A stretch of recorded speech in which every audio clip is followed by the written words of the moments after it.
ഏതെങ്കിലും ഒരു ഭക്ഷണം കഴിച്ചു കഴിഞ്ഞാൽ ഒരു 4-5 ദിവസത്തേക്ക് ഗ്യാസിൻ്റെ പ്രശ്നങ്ങളാണ്. ഇല്ലെങ്കിൽ നെഞ്ചരിച്ചിൽ വരിക. എന്ത് കഴിച്ചു കഴിഞ്ഞിട്ടും തടിക്കാത്ത ആളുകൾ. ഞാൻ നന്നായിട്ട് ഫുഡ് കഴിക്കുന്നുണ്ട്, എനിക്ക് നല്ല വിശപ്പുണ്ട്, ഇടയ്ക്കിടയ്ക്ക് ഞാൻ ഫുഡ് കഴിക്കാറുണ്ട്, പക്ഷേ എനിക്ക് ഈ ഒരു നെഞ്ചരിച്ചിലും ഇതിൻ്റെ കൂടെ തന്നെ ഉണ്ട്. കറക്റ്റായിട്ട് ആദ്യം ചെയ്യേണ്ടത് ഗട്ട് ഹെൽത്ത് ഓക്കെ ആക്കുക എന്നുള്ളത്. അപ്പോൾ ഗട്ട് ഹെൽത്ത് ഓക്കെ ആക്കാനുള്ള കാര്യങ്ങൾ എന്തൊക്കെയാണ്? സോല്യുബിൾ ആയിട്ടുള്ള ഫൈബേഴ്സ്, നല്ല നാരുകളടങ്ങിയ ഭക്ഷണങ്ങൾ കഴിക്കുക, നല്ല പ്രോബയോട്ടിക്സ് നിങ്ങളുടെ ഡയറ്റിൽ ഇൻക്ലൂഡ് ചെയ്യുക. ദഹനക്കുറവും ഗ്യാസും നെഞ്ചരിച്ചിലും അതുപോലെ തന്നെ വയറ് വീർത്ത് വരുന്ന പ്രശ്നങ്ങളൊക്കെ ഒരുപാട് ആളുകളിൽ കണ്ടുവരാറുണ്ട്.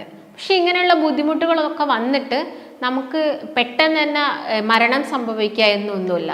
പക്ഷെ നമുക്ക് ജീവിതകാലം മുഴുവനും ഇതൊരു വല്ലാത്ത രീതിയിലുള്ള ബുദ്ധിമുട്ടായിട്ടാണ് മാറുന്നത്.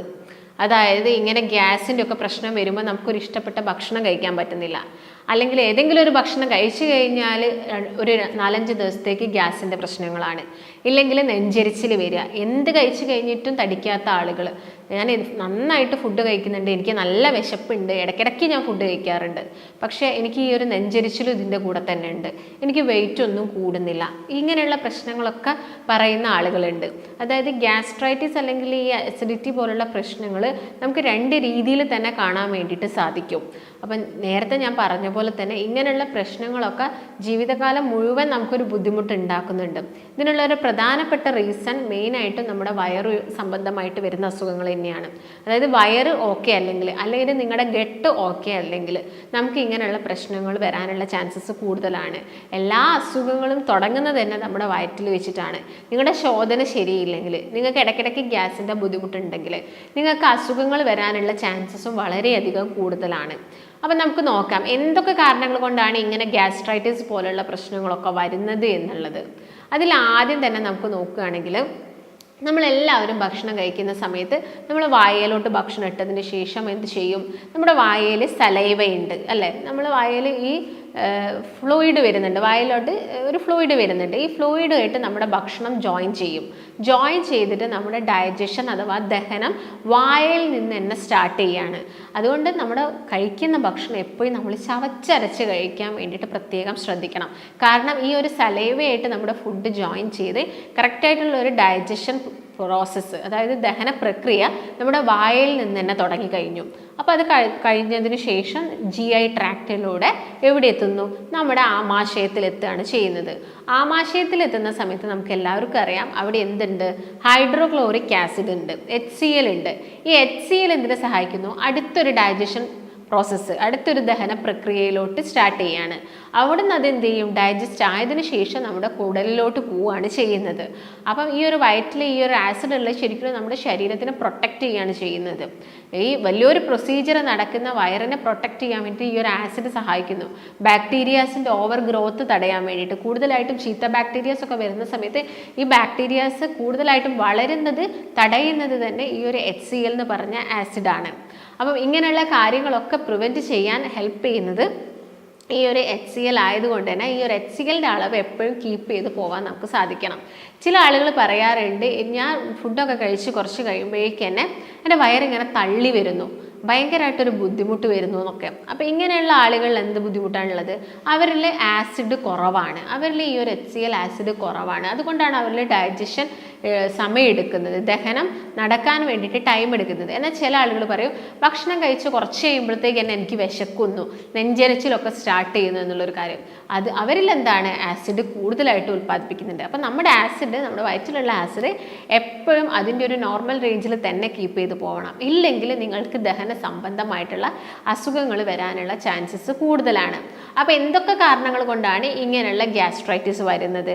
അതിലൊന്ന് പ്രധാനപ്പെട്ട ഒന്നെന്ന് പറയുന്നത് വയറ്റിലുള്ള ആസിഡ് കുറഞ്ഞു പോകുന്ന സമയത്തും കൂടി പോകുന്ന സമയത്തും ബുദ്ധിമുട്ട് വരാം. അപ്പം ഇങ്ങനെയുള്ള ആസിഡ് നോർമലായിട്ട് കീപ്പ് ചെയ്തു പോകാൻ നമ്മൾ ഭക്ഷണത്തിൽ ഒരുപാട് കാര്യങ്ങൾ ശ്രദ്ധിക്കണം. രണ്ടാമതായിട്ട് പറയുന്നത് ഈ ഒരു ചെറുകുടലിലുള്ള മൂവ്മെൻറ്റ്സ് കുറയുന്ന സമയത്ത്, ചെറുകുടലിൽ പെരിസ്റ്റാൾട്ടിക് മൂവ്മെൻ്റ് ഉണ്ട്. ഈ പെരിസ്റ്റാൾട്ടിക് മൂവ്മെൻ്റ് ആണ് ആമാശയത്തിൽ ഡൈജഷൻ കഴിഞ്ഞിട്ട് ചെറുകുടലിലേക്ക് വരുന്ന ഭക്ഷണത്തിൻ്റെ ഡൈജഷൻ ചെയ്യുന്നത് ഈ ഒരു മൂവ്മെൻ്റ് ആണ്. ഈ ഒരു മൂവ്മെൻറ്റിൽ എന്തെങ്കിലും വ്യത്യാസം വന്നു കഴിഞ്ഞാൽ നമുക്ക് ഗ്യാസിൻ്റെ പ്രശ്നങ്ങൾ ഉണ്ടാവാനുള്ള ചാൻസസ് ഉണ്ട്. അതിലൊരു പ്രധാനപ്പെട്ട കാരണമാണ് ഈ സ്മോൾ ഇൻറ്റസ്റ്റൈനൽ ഫംഗസിൻ്റെ ഓവർ ഗ്രോത്ത് അല്ലെങ്കിൽ ബാക്ടീരിയൽ ഓവർ ഗ്രോത്ത്, സിബോ എന്ന് പറഞ്ഞ കണ്ടീഷന്. നമ്മുടെ ഇൻറ്റസ്റ്റൈനിൽ ബാക്ടീരിയാസ് ഓവറായിട്ട് ഗ്രോത്ത് ആകുന്ന സമയത്ത് ഈ ചെറുകുടലിൽ എന്താവും, മൂവ്മെൻറ്റ്സ് ഒക്കെ കുറയും. അതിൻ്റെ ഭാഗമായിട്ട് എന്ത് വരാം, നമുക്ക് ഗ്യാസിൻ്റെ പ്രശ്നങ്ങൾ വരാനുള്ള ചാൻസസ് ഉണ്ട്. ഈ ഒരു ചെറുകുടലിൻ്റെ മൂവ്മെൻറ്റിനെ ഹെൽപ്പ് ചെയ്യുന്നത് നമ്മുടെ തലച്ചോറിൽ നിന്ന് ഉൽപ്പാദിപ്പിക്കുന്ന സെറോട്ടോണിൻ എന്ന് പറഞ്ഞൊരു ഹോർമോണാണ്. അപ്പം ഇതിലുള്ള വ്യതിയാനവും നമ്മുടെ ചെറുകുടലിൽ എന്ത് ചെയ്യും, ബുദ്ധിമുട്ടുണ്ടാക്കും. നിങ്ങൾ ടെൻഷനും സ്ട്രെസ്സും, അമിതമായിട്ട് ടെൻഷൻ, അമിതമായിട്ട് സ്ട്രെസ് അടിക്കുന്ന ആളുകളാണെങ്കിൽ നിങ്ങൾക്ക് വയറ് സംബന്ധമായിട്ടുള്ള അസുഖങ്ങൾ വരാനുള്ള ചാൻസസ് ഉണ്ട്. അത് നേരെ തിരിച്ചും നമുക്ക് പറയാം. നമുക്ക് വയറ് സംബന്ധമായിട്ടുള്ള അസുഖങ്ങൾ ഉണ്ടെങ്കിൽ നമുക്ക് ഭയങ്കര ടെൻഷനും സ്ട്രെസ്സും. എന്തുകൊണ്ടാണ് എനിക്കിത് വന്നത്, മറ്റെന്തെങ്കിലും അസുഖങ്ങളാണോ, ക്യാൻസർ പോലുള്ള പ്രശ്നം കൊണ്ടാണോ, അങ്ങനെയൊക്കെ നമ്മൾ ചിന്തിക്കുന്ന ആളുകളുണ്ട്. അതുകൊണ്ട് എപ്പോഴും നമ്മുടെ ഗട്ട് ഹെൽത്ത് ശരിയാക്കേണ്ടത് നമ്മളെല്ലാവരും ശ്രദ്ധിക്കേണ്ട ഒരു കാര്യമാണ്. അതുപോലെ തന്നെ ഈ സ്മോൾ ഇൻറ്റസ്റ്റൈനൽ ആയിട്ടുള്ള ഫംഗസിൻ്റെ ഓവർ ഗ്രോത്തും, ഈ ചെറുകുടലിൽ ഫംഗസ് കൂടുതലായിട്ട് വളരുന്നുണ്ടെങ്കിലും നമുക്ക് ഗ്യാസ്ട്രൈറ്റിസ് പോലെയുള്ള പ്രശ്നങ്ങൾ ഉണ്ടാവാനുള്ള ചാൻസസ് ഉണ്ട്.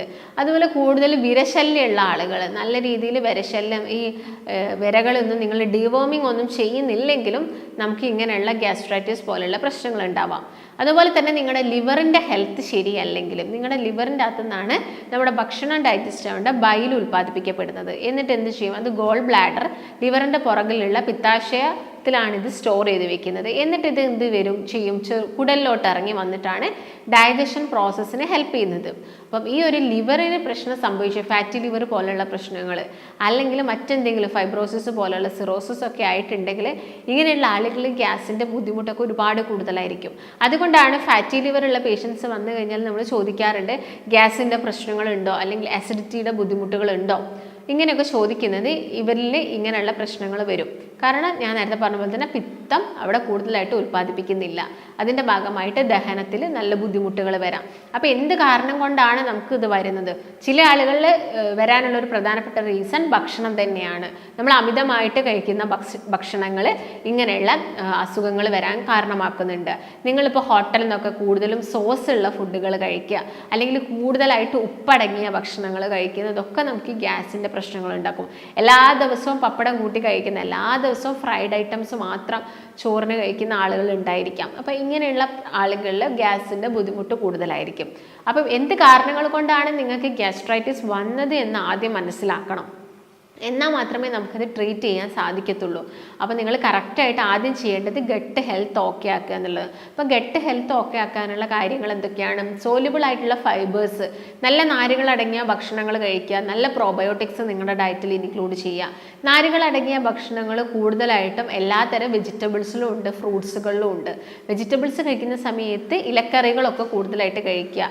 ഇപ്പോൾ നമുക്കെല്ലാം വീട്ടിലൊക്കെ കിട്ടുന്നതാണ് ഈ വാഴയുടെ തട്ട, വാഴപ്പിണ്ടി എന്നൊക്കെ പറയുന്നത്. അതൊക്കെ നിങ്ങൾ എന്ത് ചെയ്യുക, ഭക്ഷണത്തിൽ മാക്സിമം ഇൻക്ലൂഡ് ചെയ്യുക. ഇലക്കറികൾ നന്നായിട്ട് കഴിക്കുക. നാരുകൾ അടങ്ങിയ ഫ്രൂട്ട്സുകൾ, വിറ്റാമിൻ സി റിച്ച് ആയിട്ടുള്ള ഫ്രൂട്ട്സുകളൊക്കെ നന്നായിട്ട് കഴിക്കാൻ വേണ്ടിയിട്ട് നോക്കുക.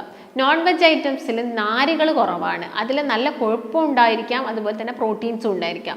അപ്പം നല്ല കൊഴുപ്പും പ്രോട്ടീൻസും ഉള്ള നോൺ വെജ് കഴിക്കുന്നതും നമ്മുടെ ഈ ദഹനമൊക്കെ എളുപ്പമാക്കാൻ വേണ്ടിയിട്ട് സഹായിക്കുന്നുണ്ട്. പക്ഷെ കഴിക്കുമ്പോൾ എന്ത് ചെയ്യണം, നിങ്ങൾക്ക് മറ്റ് അസുഖങ്ങളൊന്നുമില്ല എന്നുള്ള കാര്യങ്ങളൊക്കെ ഉറപ്പ് വരുത്തിയതിന് ശേഷം മാത്രം നിങ്ങൾ നോൺ വെജ് ഐറ്റംസ് ഒക്കെ കഴിക്കാം. പിന്നെ നാരുകൾ കൂടുതലായിട്ട് വരണമെങ്കിൽ സീഡുകൾ കഴിക്കണം. ചിയാ സീഡ്സിലൊക്കെ ഫൈബർ കൂടുതലാണ്. ഇത് നമ്മുടെ ഗട്ടിനകത്ത് എത്തിക്കഴിഞ്ഞാൽ ഇതൊരു ഫൈബർ രൂപത്തിലായി മാറിയിട്ട് നമ്മുടെ ശരീരത്തിൽ നിന്നൊക്കെ വെള്ളത്തിനെ അബ്സോർബ് ചെയ്യാൻ വേണ്ടിയിട്ട് സഹായിക്കുന്നുണ്ട്. അപ്പം ഇങ്ങനെയുള്ള സീഡുകളൊക്കെ നിങ്ങളുടെ ഡയറ്റിൽ ഇൻക്ലൂഡ് ചെയ്യുന്നതൊക്കെ നിങ്ങൾക്ക് ഈ ഗ്യാസ്ട്രൈറ്റിസ് പോലുള്ള പ്രശ്നങ്ങളൊക്കെ കുറയ്ക്കാൻ വേണ്ടിയിട്ട് സാധിക്കും. രണ്ടാമത്തെ വിഭാഗം എന്ന് പറയുന്നത് പ്രോബയോട്ടിക്സ് ആണ്. ഈ പ്രോബയോട്ടിക്സ് ഒന്ന് ആക്റ്റീവ് ആവണമെങ്കിൽ അവിടെ ഫൈബേഴ്സ് ആവശ്യമാണ്. അതുകൊണ്ടാണ് ഫൈബർ റിച്ച് ആയിട്ടുള്ള ഭക്ഷണങ്ങൾ കഴിക്കാൻ വേണ്ടിയിട്ട് പറയുന്നത്. ഇപ്പം നല്ല പ്രോബയോട്ടിക്സ് നിങ്ങൾ എല്ലാവരും കേട്ടിട്ടുണ്ടായിരിക്കും. അധികം പുളിയില്ലാത്ത തൈരും മോരും ഒക്കെ കഴിക്കാൻ വേണ്ടിയിട്ട് ഡോക്ടേഴ്സൊക്കെ പറയുന്നൊരു കാര്യം. അപ്പം അതെല്ലാം നിങ്ങൾ നിങ്ങളുടെ ഡയറ്റിലൊക്കെ ഇൻക്ലൂഡ് ചെയ്യുക. തണുപ്പില്ലാത്ത തൈരും മോരൊക്കെ നിങ്ങൾ കഴിക്കുക. അതായത് ഫ്രിഡ്ജിലൊന്നും വെച്ചിട്ട് കഴിക്കേണ്ട. അങ്ങനെ കഴിക്കുന്ന സമയത്ത് ചില ആളുകൾക്ക് കഫക്കെട്ട് പോലെയുള്ള പ്രശ്നങ്ങളൊക്കെ ഉണ്ടാക്കാറുണ്ട്. അപ്പം അങ്ങനെ കഫക്കെട്ടുള്ള ആളുകളാണെങ്കിൽ എന്ത് ചെയ്യുക, നിങ്ങളത് മോര് കാച്ചിയിട്ട് എടുക്കുക. മോര് കാച്ചിയിട്ട് നിങ്ങൾ കഴിക്കുകയാണെങ്കിൽ അത് കുറച്ചും കൂടി നന്നായിരിക്കും. അത് ഈ കഫക്കെട്ടൊക്കെ കുറയ്ക്കാനും ഹെൽപ്പ് ചെയ്യും. മഞ്ഞളും ഒക്കെ ആഡ് ചെയ്യുന്ന സമയത്ത് ആ ഒരു രീതിയിൽ നിങ്ങൾ കഴിക്കാൻ വേണ്ടിയിട്ട് പ്രത്യേകം നോക്കുക. മറ്റൊരു ബെസ്റ്റ് ഫുഡ് എന്ന് പറയുന്നത് പഴങ്കഞ്ഞിയാണ്. തലേ ദിവസം രാത്രി ചോറ് വെള്ളത്തിലിട്ട് വെച്ചിട്ട് പിറ്റേ ദിവസം രാവിലെ കുറച്ച് തൈരും ഒക്കെ ആയിട്ട് നിങ്ങൾ കഴിക്കുന്നുണ്ടെങ്കിൽ നല്ല ബാക്ടീരിയസിൻ്റെ ഗ്രോത്ത് നമ്മുടെ ആമാശയത്തിലൊക്കെ ഉണ്ടാവുന്നു. അതിൻ്റെ ഭാഗമായിട്ട് നീർക്കെട്ടുകളും കാര്യങ്ങളൊക്കെ കുറയുന്നു, മറ്റുള്ള അസ്വസ്ഥതകളൊക്കെ കുറയുന്നു, ഗ്യാസ്ട്രൈറ്റിസ് പോലുള്ള പ്രശ്നങ്ങൾ കുറയുന്നു, ഈ വായ്നാറ്റം, ഇടയ്ക്കിടയ്ക്ക് വരുന്ന വായു പുണ്ണുകൾ, ഇതെല്ലാം തന്നെ കുറയ്ക്കാൻ വേണ്ടിയിട്ട് ഈ പ്രോബയോട്ടിക്സ് ഹെൽപ്പ് ചെയ്യുന്നുണ്ട്.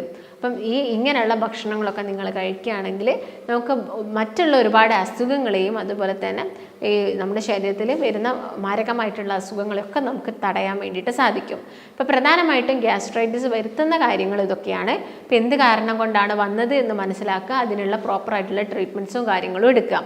അപ്പം ഈ പറഞ്ഞ കാര്യങ്ങളൊക്കെ നിങ്ങൾക്ക് അല്ലെങ്കിൽ ഇങ്ങനെയുള്ള ബുദ്ധിമുട്ടുകളൊക്കെ നിങ്ങൾക്ക് ഉണ്ടെങ്കിൽ നമുക്കിത് കംപ്ലീറ്റ് ആയിട്ട് മാറ്റിയെടുക്കാൻ സാധിക്കുന്നതാണ്. ഇപ്പോൾ പ്രോബയോട്ടിക്സ് കഴിക്കാൻ പറ്റാത്ത ആളുകളാണെങ്കിൽ അതിൻ്റെ സപ്ലിമെൻറ്റ്സ് മാക്സിമം നിങ്ങളുടെ ഡയറ്റിൽ ഇൻക്ലൂഡ് ചെയ്യാൻ വേണ്ടിയിട്ട് നോക്കുക. omega-3 നിങ്ങളുടെ ഡയറ്റിൽ ഇൻക്ലൂഡ് ചെയ്യാൻ വേണ്ടിയിട്ട് നോക്കുക. അതുപോലെ തന്നെ കോക്കനട്ട് ഓയിൽ, ഒലീവ് ഓയിൽ, ഇതെല്ലാം തന്നെ നമ്മുടെ ഡയറ്റിൽ മാക്സിമം ഇൻക്ലൂഡ് ചെയ്യുക. നട്ട്സ്, ബദാം പോലെയുള്ള നട്ട്സുകളൊക്കെ നിങ്ങൾ കഴിക്കുക. ഈ ഭക്ഷണമൊക്കെ ശ്രദ്ധിക്കുകയാണെങ്കിൽ നമുക്ക് ഗ്യാസ്ട്രൈറ്റിസിൻ്റെ പ്രശ്നങ്ങളൊക്കെ ഒരു പരിധി വരെ നമുക്ക് കൺട്രോൾ ചെയ്യാൻ വേണ്ടി സാധിക്കും. എന്നിട്ടും മാറുന്നില്ലെങ്കിൽ മാത്രം നമുക്ക് മെഡിക്കേഷൻസ് ഒക്കെ സ്റ്റാർട്ട് ചെയ്യാം. അപ്പോൾ നിങ്ങൾക്ക് കോൺടാക്റ്റ് ചെയ്യാൻ താല്പര്യമുണ്ടെങ്കിൽ നിങ്ങൾ താഴെ കാണുന്ന നമ്പറിൽ ബന്ധപ്പെടുക. നമുക്ക് മറ്റൊരു നല്ല ഹെൽത്ത് ടോപ്പിക്കുമായിട്ട് വീണ്ടും കാണാം. നന്ദി.